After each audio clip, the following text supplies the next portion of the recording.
روافض کے جو اگلے 10 امام گنوائے جاتے ہیں ان میں سے 9 تو ایک دن بھی خلیفہ نہیں رہے، اور 10واں جنہیں یہ 12واں امام بتاتے ہیں وہ پیدا ہوا بھی یا نہیں۔ خود رافضیوں کے ہاں بھی اس پر شدید اختلاف ہے، اور یہ ہم کئی بار بتا چکے کہ اہل سنہ کے ہاں امام مہدی کا ذکر ہوتا ہے جن کے بارے میں احادیث موجود ہے، رسول اللہ صلی اللہ علیہ وسلم کی پیشگوئیاں موجود ہے، لیکن یہ کسی حدیث میں نہیں کہ اہل بیت میں پیدا ہونے والے یہ عظیم خلیفہ و حاکم پیدا ہوتے ہی صدیوں بلکہ شاید ہزاروں سال کے لیے غائب ہو جائیں گے۔ اللہ سے دعا ہے اللہ ہمیں زندہ رکھے تو ایمان کی بہترین حالت پہ، موت دے تو اس حال میں کہ ہم اس دین پر ہوں جو دین محمد رسول اللہ صلی اللہ علیہ وسلم اپنے پیارے صحابہ کو دے کر کے۔ ان الحمدللہ نحمدہ ونصلی علی رسولہ الکریم، اما بعد۔ صحیح مسلم اور صحیح بخاری اور بھی دیگر کئی حدیث کی کتابوں کے اندر 12 خلفاء کے بارے میں ایک حدیث موجود ہے، جیسے صحیح مسلم میں حدیث نمبر 4708 سیدنا جابر بن سمرہ رضی اللہ عنہ سے روایت ہے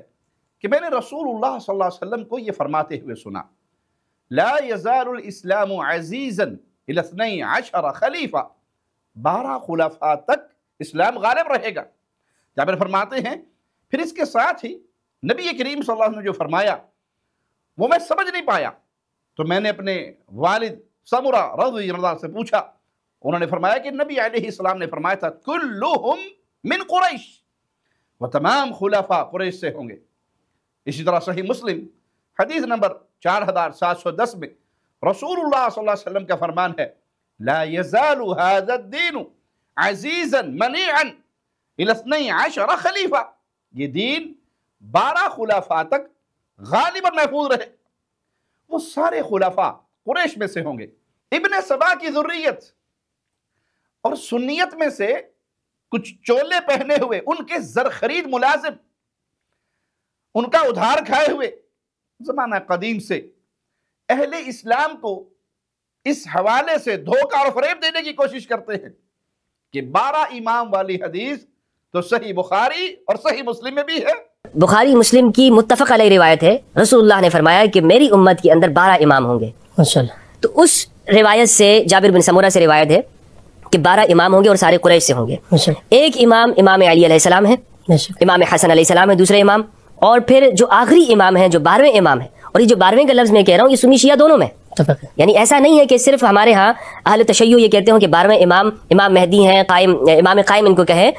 یہ اہل سنت بھی یہی مانتے ہیں۔ اس سے ایک بات اور ہمیں معلوم ہوتی ہے کہ یہ ہو نہیں سکتا ہے، جو لوگ 12 امام کی پہچان میں پریشان ہو جاتے ہیں تو ان کو خود بخود یہاں سے پریشانی کے حل معلوم ہو جاتا ہے کہ اگر 12ویں امام وہ اہل البیت میں سے ہیں تو یہ جو درمیان میں جتنے ائمہ ہیں وہ بھی اہل البیت میں سے ہوں گے، کیونکہ یہ ہو نہیں سکتا ہے کہ اہل البیت جس زمانے میں وہ خود حیات تھے ان کو دوسروں جو حکمران تھے انہوں نے حکومت نہیں دی ہے، ان سے حکومت انہیں نہیں ملی ہے، یعنی امام جعفر صادق علیہ السلام، امام موسیٰ الکاظم علیہ السلام، یہ ابو جعفر منصور دوانیقی کے زمانے میں تھے، ہارون رشید کے زمانے میں تھے، لیکن ہارون رشید نے ان کو حکومت نہیں دی، حالانکہ یہ حکومت یا امامت انہی کا حق ہے۔ تو معلوم یہ ہوا کہ ایک تسلسل ہے کہ جو قیامت تک اہل البیت کے اندر رہے گا، اور مشکلات کی گھڑی کے اندر سنی شیعہ دونوں اس پر متفق ہیں، کوئی اختلاف کی بات نہیں ہے۔ حالانکہ شیعہ کے خیال کے مطابق 12 امام اور اس حدیث میں مذکور 12 خلفاء، امام یا امیر میں زمین و آسمان کا فرق ہے۔ روافض کے مقرر کردہ پہلے امام علی رضی اللہ عنہ وارضاہ یہ اہل اسلام کے چوتھے خلیفہ ہیں، پھر ان کے بعد سیدنا حسن رضی اللہ عنہ وارضاہ یہ خلیفہ بنے، لیکن انہوں نے چند مہینے بعد ہی اپنی خلافت سے دستبرداری اختیار کرتے ہوئے خلافت امیر المؤمنین امیر معاویہ رضی اللہ عنہ وارضاہ کو عنایت فرما دی۔ اس کے بعد روافض کے جو اگلے 10 امام گنوائے جاتے ہیں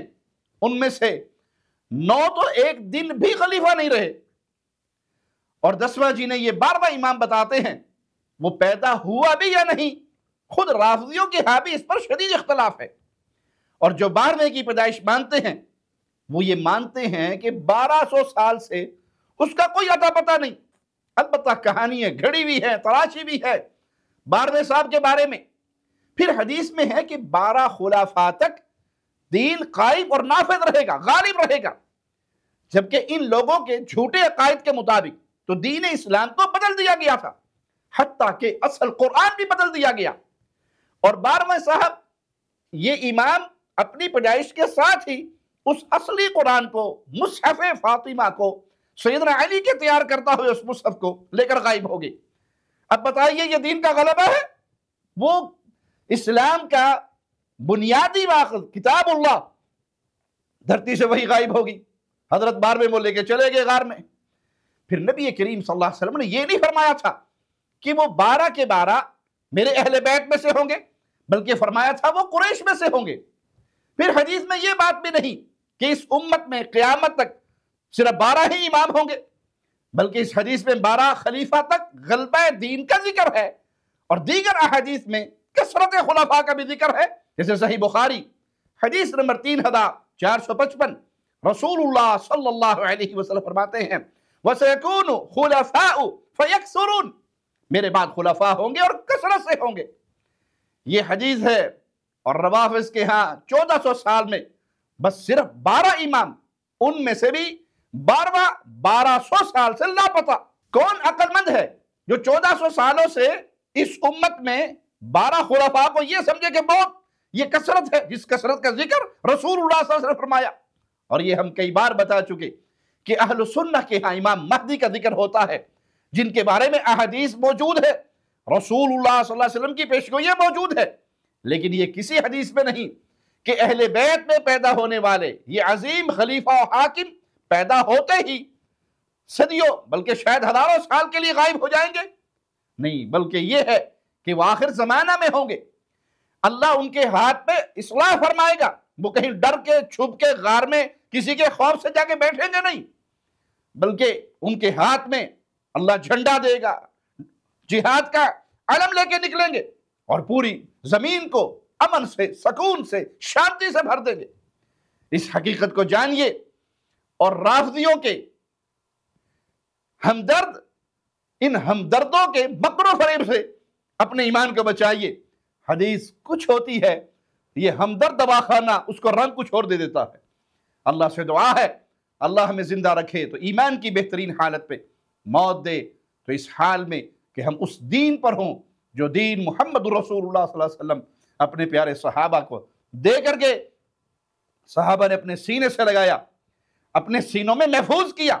اپنی زندگیوں میں لاگو کیا، اور پوری دنیا میں اس دین اسلام کو بلند کیا۔ اقول قولی ھذا واستغفر اللہ لی ولکم ولسائر المسلمین۔